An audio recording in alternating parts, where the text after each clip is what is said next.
এই ধরনের ম্যাথ প্রায় বিসিএস এর পরীক্ষায় এসে থাকে। যেরকম একটা ত্রিভুজাকৃতির ক্ষেত্রের ক্ষেত্রফল দেওয়া আছে 84 বর্গ গজ।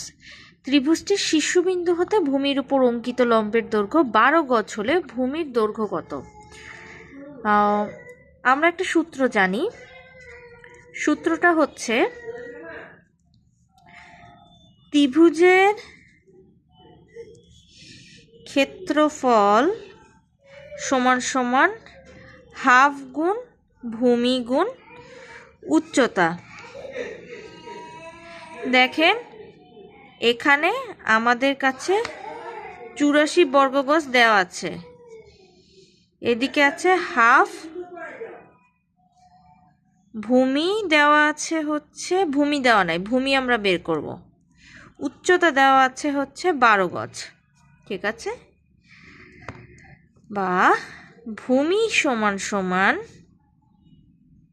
84 × 2 ডিভাইডেড বাই 12 অন্য পাশে নিয়ে আসলে আমরা কত জানি? আমরা জানি 7 × 84, তাহলে ভূমি আসলো 84 গজ। এই ম্যাথটা দেখা যাচ্ছে ভূমির বদলে কিন্তু উচ্চতা দিয়েও আসতে পারে।